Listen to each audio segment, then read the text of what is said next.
નમસ્કાર મિત્રો, દેશ દુનિયાના તાજા મોટા અને મહત્વના સમાચારો વિશે વાત કરીએ તેમના પહેલા આપણે મિત્રો જણાવી દઈએ કે વિડીયોને અંત સુધી જોતા રહેજો, જેથી કરીને મિત્રો આજના દરેક સમાચાર કામના છે જે તમને મળી જાય. અને મિત્રો ગુજરાતના રોજે રોજના તાજા સમાચાર મેળવવા માંગતા હોય તો મિત્રો વિડીયોને એક લાઈક કરી ચેનલને મિત્રો જરૂરથી સબસ્ક્રાઈબ કરી લેજો, જેથી કરીને મિત્રો તમને દિવસભરના કામના સમાચાર અમારા યુટ્યુબ ચેનલ થકી મળતા રહે. તો મિત્રો આજના સમાચારો વિશે વાત કરીએ તો મિત્રો ઘણા ખેડૂતોને હજી પણ 4,000 રૂપિયાનો હપ્તો બાકી. મિત્રો પીએમ કિસાન સન્માન નિધિ યોજનામાં 2,000 રૂપિયાનો 15મો હપ્તો 15 નવેમ્બર 2023ના રોજ ખેડૂતોના ખાતામાં ટ્રાન્સફર કરવામાં આવ્યો છે.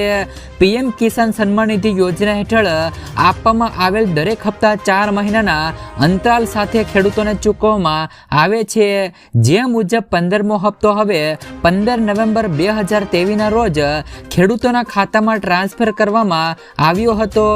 કૃષિ અને ખેડૂત કલ્યાણ વિભાગ દ્વારા પ્રાપ્ત અહેવાલ મુજબ મિત્રો લાખો ખેડૂતો પીએમ કિસાન યોજના હેઠળ બહાર પાડવામાં આવેલા 14 અને 15મો હપ્તો મેળવવાથી વંચિત છે.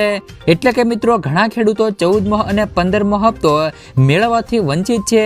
તેમને મિત્રો 14મો અને 15મો હપ્તો મળ્યો જ નથી, જેનું મુખ્ય કારણ મિત્રો KYC વેરિફિકેશન અને જમીન સંબંધિત તમામ દસ્તાવેજો છે.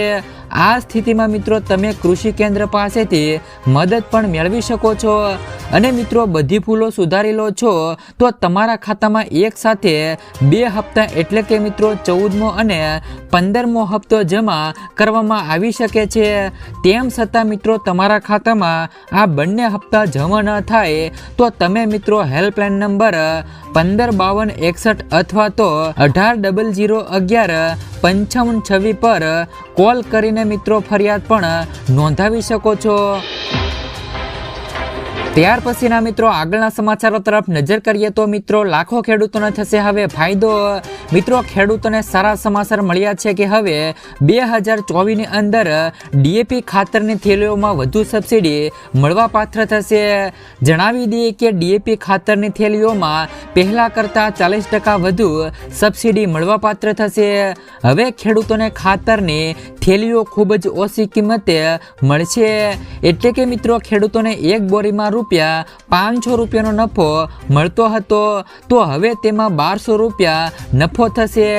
એટલે કે ₹2400 રૂપિયા કિંમતની બેગની થેલીમાં ₹1200 રૂપિયા મળશે.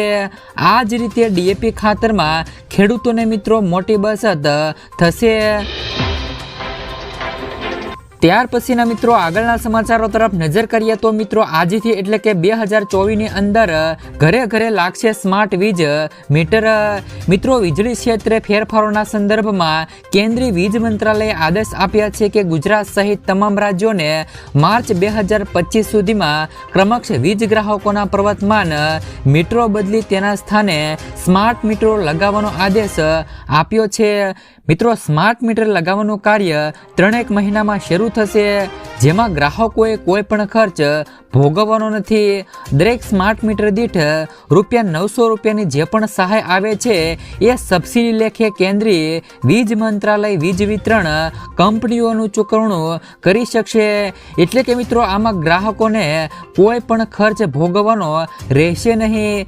જે પણ મિત્રો જે ખર્ચો ₹900 રૂપિયાનો લાગવાનો છે તે મિત્રો સબસિડી લેખે કેન્દ્રીય વીજ મંત્રાલય અથવા તો વીજ વિતરણ કંપનીઓને ચૂકવણું કરવાનું રહેશે. ત્યાર પછીના મિત્રો આગળના સમાચારો તરફ નજર કરીએ તો મિત્રો અમદાવાદ 31સ્ટની ઉજવણીને લઈને મિત્રો મોટું જાહેરનામું બહાર પાડવામાં આવ્યું છે. મિત્રો જો તમે પણ અમદાવાદમાં રહેતા હોય તો આ સમાચાર જાણી લેજો, કારણ કે મિત્રો અમદાવાદ શહેર પોલીસે જાહેરનામું બહાર પાડ્યું છે. આજે મિત્રો એસજી હાઈવે પર રાતના 8 વાગ્યાથી ભારે વાહનો પર પ્રતિબંધ છે. સીજી રોડ સાંજે 6 વાગ્યાથી વાહનોની અવરજવર માટે બંધ રહેશે. રાત્રે વાહનને લઈને નીકળવા પર પોલીસે પણ કયા રસ્તે જવું અને કયા રસ્તે ડાયવર્ઝન આપવામાં આવ્યો છે તે જાહેરનામામાં જણાવ્યું છે. પોલીસ દ્વારા 4 પ્રકારની ડ્રાઈવ ચાલી રહી છે. કોઈ પણ ડ્રાઈવમાં ઝડપાશે તો કાર્યવાહી હાથ ધરવામાં આવશે. ત્યાર પછીના મિત્રો આગળના સમાચારો તરફ નજર કરીએ તો પશુપાલકોને મળશે 1,60,000 રૂપિયા સુધીની સહાય. મિત્રો જો તમારે પણ પશુપાલન છે તો તમે મિત્રો સરકાર તરફથી આપવામાં આવતી પશુપાલક યોજના હેઠળ 1,60,000 રૂપિયા સુધીની સહાય મેળવી શકો છો. સરકાર મિત્રો પશુપાલકો માટે ખૂબ જ લાભદાયી યોજના ચલાવી રહી છે. આ યોજના હેઠળ સરકાર પશુપાલકોને પ્રાણીઓની સંભાળ રાખવા અને તેમના માટે રહેવાની જગ્યા બનાવવા માટે 1,60,000 રૂપિયા સુધીની સહાય આપી રહી છે, જેનાથી મિત્રો પશુપાલકોને ઘણી બધી મદદ મળશે. તમને મિત્રો જણાવી દઈએ કે આ યોજના શરૂ કરવા પાછળ સરકારનો ઉદ્દેશ પશુપાલકોને પશુઓ માટે રહેવાની વ્યવસ્થા કરવા સક્ષમ બનાવવાનો છે, જેથી તમે પણ મિત્રો આ યોજના હેઠળ 1,60,000 રૂપિયા સુધીની સહાય મેળવી શકો છો.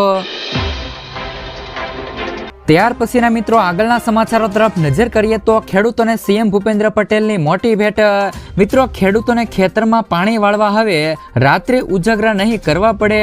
મોડાસા ખાતે યોજાયેલા એક કાર્યક્રમમાં સીએમએ ડિસેમ્બર 2024 સુધીમાં ખેડૂતોને રાતને બદલે દિવસે વીજળી આપવાની જાહેરાત કરી હતી.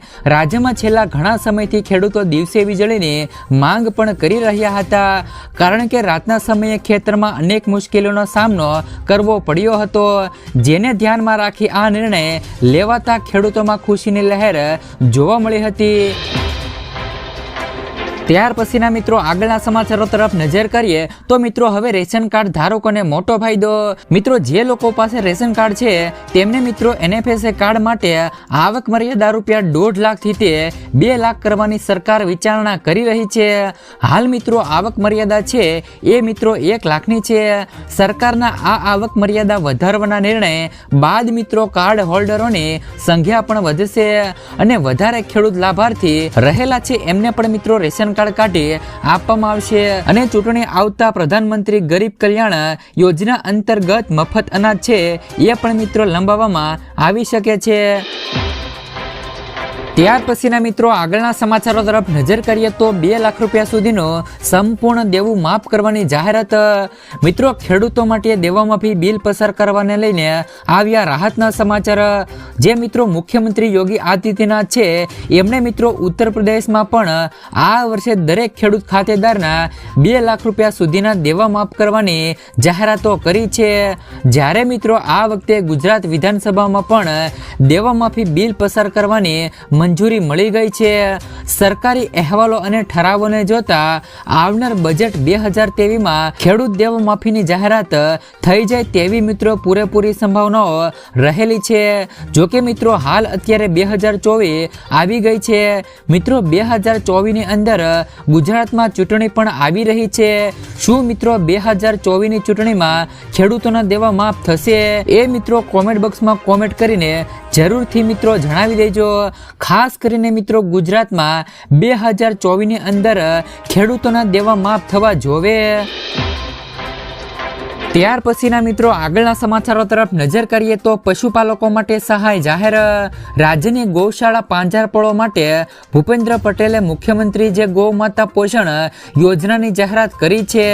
જેમાં મિત્રો ગાંધીનગરમાં ભૂપેન્દ્ર પટેલના હસ્તે ગૌશાળા પાંજરાપોળના સંચાલકોને 2,51,00,000નો ચેક અર્પણ કરાયો છે.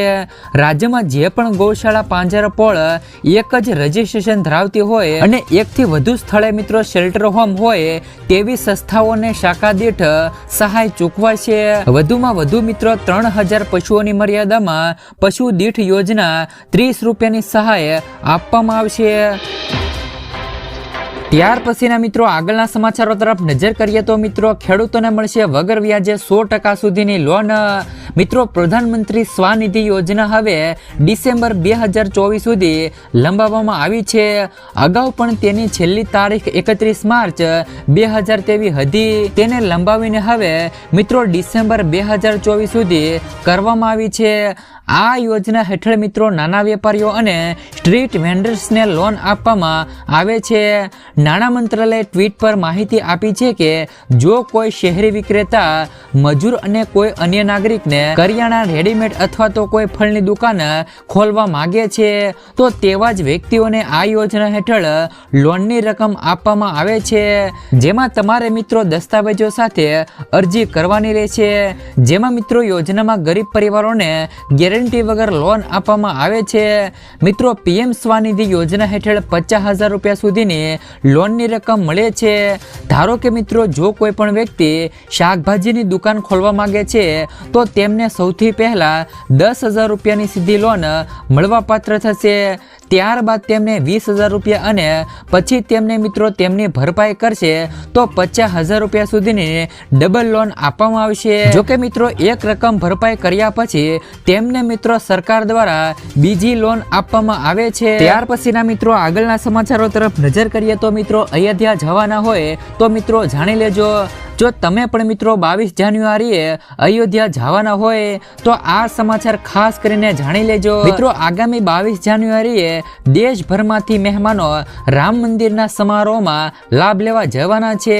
જોકે ટ્રસ્ટ દ્વારા મહેમાનોને જણાવ્યું છે કે 20 થી લઈને 21 જાન્યુઆરી બપોર સુધી દરેક મહેમાનોએ આવી જવું। જોકે મિત્રો 22 જાન્યુઆરીની સવારે પહોંચે તો તેમને પ્રવેશ નહીં મળે, તેમજ આમંત્રિત લોકોએ પોતાનું આધાર કાર્ડ સાથે રાખવાનું રહેશે। ઉપરાંત મિત્રો સુરક્ષા વ્યવસ્થાના કારણે મોબાઈલ અને પર્સ જેવા સામાન સાથે લઈ જવા પ્રતિબંધ છે। ત્યાર પછીના મિત્રો આગળના સમાચારો તરફ નજર કરીએ તો ખેડૂતોએ રડતા રડતા કાઢી ડુંગળીની અંતિમ યાત્રા। ભાવનગરમાં આજે ખેડૂતોએ ડુંગળીની અંતિમ યાત્રા કાઢી હતી, જેમાં તેમણે વિરોધ કર્યો હતો કે આ યાત્રામાં ખેડૂતો રડતા રડતા જોવા મળ્યા હતા। આ યાત્રાનું કારણ જણાવીએ તો સરકારે ડુંગળીની નિકાસ પર પ્રતિબંધ મૂક્યો છે। આ કારણે એક મણનો ભાવ જે અગાઉ 800 રૂપિયાથી 900 રૂપિયા મળતા હતા તે હવે મિત્રો 300 રૂપિયા સુધી મળતા થયા છે। ઓછા ભાવ મળતા ખેડૂતોને નુકસાન વેઠવાનો વારો આવ્યો છે। ત્યાર પછીના મિત્રો આગળના સમાચારો તરફ નજર કરીએ તો મિત્રો ખેડૂતો પોતાના ખેતરે લગાવી શકે છે સોલાર મોટર। જાણો કેવી રીતે તમે પણ આ યોજનાનો લાભ લઈ શકો છો। તો હવે ધીરે ધીરે સોલાર એનર્જીની બોલાબાલા વધી રહી છે, ખેડૂતો પણ સોલાર પંપ વાપરતા થયા છે। આ માટે સરકારની વિવિધ યોજનાઓ પણ અમલમાં છે। સોલાર પંપથી ખેડૂત ભાઈઓને વીજળીના બિલમાંથી રાહત મળે છે। આ પર્યાવરણ માટે પણ ફાયદાકારક રહેલું છે। સરકારની ઘણી યોજનાઓ હેઠળ ખેડૂતોને સોલાર પંપ લગાવવા માટે પણ સબસિડી આપવામાં આવે છે, જેમાં મિત્રો સોલાર પંપની કિંમતો વિશે વાત કરીએ તો તે ખેતીમાં સિંચાઈની જરૂરિયાતો, ખેતરની જમીનની પ્રકૃતિ અને સોલાર પંપની ક્ષમતા પર આધારિત છે। તમે મિત્રો સોલાર પંપ લગાવવા માટે સરકારની યોજનાઓનો પણ લાભ લઈ શકો છો। આ યોજનાઓમાં કુસુમ યોજના મહત્વની યોજના છે। આ યોજના હેઠળ ખેડૂતોને સોલાર પંપ લગાવવા માટે મિત્રો 60% સુધીની સબસિડી આપવામાં આવે છે। ખેડૂતો ઉપરાંત આ પંપ પંચાયતો અને સહકારી મંડળીઓને પણ મફત ઉપલબ્ધ કરવાનો આવે છે। આ સિવાય સરકાર તેમના ખેતરની આસપાસ સોલાર પંપ પ્લાન્ટ લગાવવા માટે ખર્ચના 30% સુધીની લોન પણ મિત્રો આપે છે।